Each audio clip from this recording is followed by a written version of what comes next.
राधे राधे महाराज जी, आपके चरणों में अनंत कोटि दंडवत प्रणाम। महाराज जी, हम भजन मार्ग पर चलने का प्रयास कर रहे हैं। महाराज जी, हमारे भजन में एक अड़चन आ रही है। हमारी बेटी कुसंगवश भक्ति मार्ग से भटक गई है। महाराज जी, मैं एक माता होने के नाते अपने आप को कैसे संभालूं या उनको कैसे संभालूं, या मेरा क्या कर्तव्य होना चाहिए? बड़ा मुश्किल है किसी को संभाल पाना। जब बात हाथ से निकल जाती, जैसे बाण छूट गया ना, अब बड़ा मुश्किल है। वो लक्ष्य भेद के ही रहेगा। ये कर्मों का बाण हाथ से निकल गया, जैसे एक बार व्यभिचार दोष में युक्त हो गया, चाहे स्त्री हो चाहे पुरुष हो, बच पाना बड़ा मुश्किल होता है, बहुत कठिन होता है। अब वो हाथ से नहीं, बच्चापन से अगर संभाला जाए तो संभल सकता है। अब यौवन अवस्था आ गई, अब तो ज्यादा समझाओगे, आपके पास ही नहीं रहेगी, आपकी अवहेलना कर देगी, आपके विरुद्ध में। हाँ, ऐसे हमारे पास कितनी बातें ऐसी आई, माता पिता को पुलिस में। महाराज जी, आपने भी लिखा है कि वो आपके साथ रहना नहीं चाहिए। हाँ हाँ, देखो लिखा है, देखो ऐसा ना।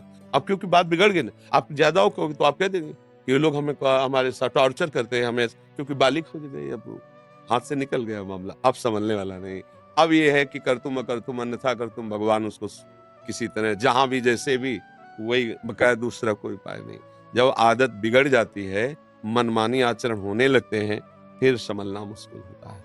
ऐसा हम लोग बताए ना, घर में इतना शासन था, जबकि बुरा लगता है, सबको लगता है, बच्चों को भी बुरा लगता है, बड़ा कठोर शासन था। बेविचार रूपी दोष की तो कहीं भी किसी भी तरह से संभावना ही नहीं थी। अब क्या है, छूट दिए हो तो देखो बड़े बड़े ऋषि मुनियों का मन मचल जाता है। फिर वो तो बच्चे हैं, उनको अपना हित का ज्ञान नहीं। अब वो मचल गए, अब वो बढ़ते चले गए गलत की तरफ। अब वो वापस हमारे कहने से नहीं आएंगे, वही वापस कर सकते प्रभु। कोई ऐसा चोट लगे मन में कि फिर वो लौट कर तुम्हारे पास आवे कि मैं गलत थी, अम्मा मुझे संभाल लो, तो भले आपका उपदेश काम करे, लेकिन अब उपदेश काम नहीं करता। जब मार्ग बढ़ जाता है फिर गलत हो जाता है, हृदय स्वीकार नहीं कर पाता।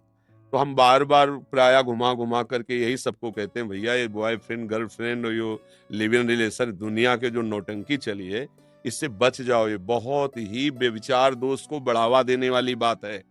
सोचो, अभी वो बच्चा है 13, 14, 15, अभी उसको अपने हित अहित का ज्ञान नहीं है, पर इंद्रियां प्रबल हो रही, उनको एक खिलवाड़ लग रहा है। उनको पता नहीं कि पाप है, ये अधर्म है, ये आगे चलकर हमारे जीवन को नष्ट कर देगा, कुछ पता नहीं। अच्छा, जैसे ये भी है कि 30 वर्ष के बाद ब्याह होगा। देखो, भले सबको ये अच्छा कहे, लेकिन हमारी मान्यता में ठीक नहीं है, क्योंकि 18-20 के बाद यौवन का भारी प्रकोप होता है। भले पढ़ो लिखो, आगे उन्नति करो, पर ब्याह कर लो तो एक जगह प्रीति तुम्हारी समिट गई। आपस में बात करो, कभी मिलो जुलो, पर भले काम करो, भले पढ़ो लिखो, तो एक तुम्हारा कनेक्शन पवित्र है। अब अगर आप ऐसा नहीं करते तो मन को तुम रोक पाओ। अब 28 की, 22 की, 24 की अवस्था है, तुम कह दो कि नहीं अभी ब्याह नहीं करेंगे, तो ब्रह्मचर्य रह सकते हो क्या? तुम विषयों में रहकर, स्त्री पुरुष में रहकर और गलत चीजें देखकर मोबाइलों में तुम ब्रह्मचर्य, इसका मतलब ब्याह कर लेना चाहिए। अगर 20-25 के अंतर्गत ब्याह हो गया, पढ़ो लिखो, नौकरी करो, जो आगे काफी पढ़ाई तो हो जाती है। 20-25 तक तो काफी पढ़ाई हो जाती है, मतलब एक व्यक्तित्व आने लगता है, एक महत्व आने लगता है। पर अब क्या है कि जैसे लंबे लंबे समय तक, 30 वर्ष तक ब्याह ही नहीं किए, तो फिर ब्रह्मचर्य से तो नहीं रह सकते, क्योंकि उसके लिए साधना चाहिए अध्यात्म की, और वो है नहीं। तो फिर इधर उधर खिलवाड़ होता रहता है, फिर बुद्धि भ्रष्ट हो जाती है। जब हम अधर्म में चलते हैं तो बुद्धि भ्रष्ट हो जाती है। तो इसका तो हमारे पास कोई उत्तर ही नहीं है, क्योंकि जब बेली फैल गई तो विष बेली है ये विषय विकार जब हृदय में, फिर वो देखो आप ही कह रहे हैं हमारे पास नहीं रहती है। तो हमें सबसे प्रार्थना कि अपने बच्चों को कम से कम इससे, अच्छा बड़ा धोखा होता है, प्यार और नाटक में अंतर होता है। जैसे हमें आपसे सुख लेने की स्वार्थ बुद्धि है, तो हम असली प्यार से ज्यादा प्यार दिखाएंगे। यहाँ गुदवा लिया तुम्हारा नाम, कितने बेवकूफ बच्चे, और दिखा दिया कि देखो। और वो माता पिता जो जिंदगी भर उसे दूध पिला के तैयार करिए है ना, छोड़ दिया। अब बच्चों को ये ज्ञान कहां से आवे, कैसे समझ में? अब मतलब बहुत तरह के इसमें अधर्म है, पर वो बच्चे हैं, सब आप उनको समझाए तो कहेंगे बाबा जी क्या जाने बॉयफ्रेंड गर्लफ्रेंड, तभी उपदेश करते हैं। हाँ, उनको लगेगा नहीं नहीं बच्चा, इसमें तुम्हारा अहित है, तुम्हारा जीवन नष्ट होने के पूरे चांस हैं।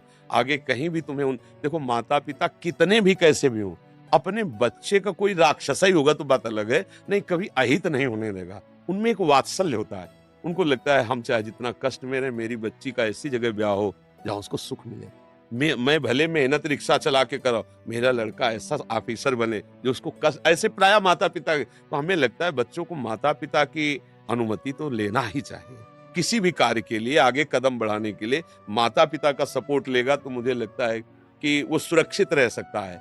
अब ये मनमानी आचरण, चूंकि बच्चापन में नहीं ज्ञान होता, हमें पता है, वो एक उन्मत्तता होती, पागलपन होता है उस समय ऐसा ज्ञान नहीं होता अधर्म क्या है, धर्म क्या है, और फिर दुश्मन लगते हैं माता पिता कि हमें क्यों रोक रहे हैं, हम खेलना चाहते हैं, हम मनोरंजन करना चाहते हैं, ये रोक रहे हैं। पर उनका रोकना अगर मान गया, अगर माता पिता का शासन होता, सच्ची कहते हैं ये मन बड़ा बदमाश है, हाँ इसके गलत संस्कार हो जाते, सबके हो जाते हैं। इसलिए माता पिता को कोटिशाह प्रणाम है, और सबको अपने माता पिता को प्रणाम करना चाहिए। प्रातः काल उठ के रघुनाथा मात पिता गुरु, अब तो मतलब बहुत ही विचित्र सब है। कोई भी पुत्र अपने पिता माता को सुबह प्रणाम न करता होगा। अरे प्यार से बातें ही कर ले, बातें सुन ले, यही बड़ी बात है।